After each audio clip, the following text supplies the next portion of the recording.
दोस्तों 36 घंटे के अंदर अंदर ही भारत की तरफ से कतर के ऊपर जोरदार कार्रवाई की गई है। दरअसल हाल ही में ही कतर की तरफ से हमारी नेवी के 8 रिटायर्ड ऑफिसरों को फांसी की सजा दे दी गई है, जिसके बाद भारत की तरफ से कतर से इस कार्रवाई की कॉपी मांगी गई थी, लेकिन अभी तक भी कतर की तरफ से भारत को इस कार्रवाई की कोई भी कॉपी नहीं दी गई है। और इस समय सभी भारतीय लोग ये जानना चाहते हैं कि कतर की तरफ से इतनी सख्त कार्रवाई भारतीय नौसेना के रिटायर्ड ऑफिसरों के ऊपर की क्यों गई है। दरअसल इस पूरे ही मामले की शुरुआत 2020 में हुई थी, जब कतर चुपचाप तरीके से इटली से स्टेल्थ पनडुब्बी को खरीदने में लगा हुआ था और इस पनडुब्बी की खरीद को लेकर कतर की तरफ से कुछ पेमेंट इटली को कर भी दिया गया था, जिसके बाद काफी तेजी से इटली ने इन पनडुब्बियों को बनाना भी शुरू कर दिया था। और जो ये हमारे 8 नेवी के रिटायर्ड ऑफिसर थे, ये कतर के अंदर अलधारा कंपनी में काम करते थे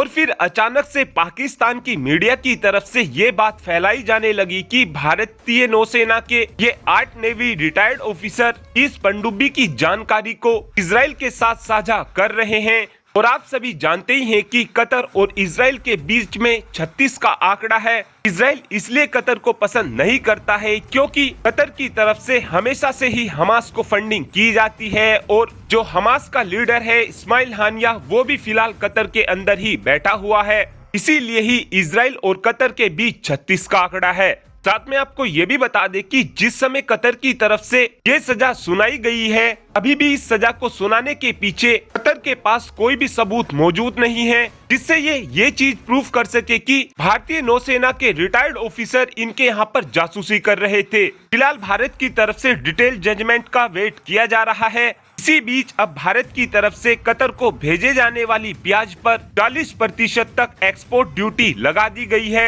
और 2 दिन पहले ही भारत ने कतर एयरलाइन के ऊपर भी जोरदार कार्रवाई की गई थी, जिसमें पता चला था कि कतर की तरफ से अब तक $7 बिलियन के जीएसटी की चोरी भी की गई है। और कतर वही देश है जिससे हम अपनी जरूरत की 40% एलएनजी को भी खरीदते हैं और 1 साल के अंदर अंदर ही हम कतर को $7 बिलियन से भी ज्यादा काफी आराम से दे देते हैं। और अब इस एलएनजी की खरीद को भारत ने पूरी तरीके से रोकने की तैयारी कर ली है, क्योंकि भारत की तरफ से ऑस्ट्रेलिया से इस बात को लेकर बातचीत की जा रही है कि हम आपसे एलएनजी की खरीद को करना चाहते हैं और यदि भारत की तरफ से ऐसा किया जाता है तो ये अब तक का सबसे बड़ा मास्टर स्ट्रोक भारत की तरफ से होने वाला है। और अब आप ही कमेंट कर बता सकते हैं कि हमें कतर जैसे देशों से एलएनजी को खरीदना चाहिए या फिर हमें एलएनजी को किसी और देश से खरीदना चाहिए। इस बात का आंसर आप कमेंट बॉक्स में दे सकते हैं। Thanks for watching this video. Have a good day.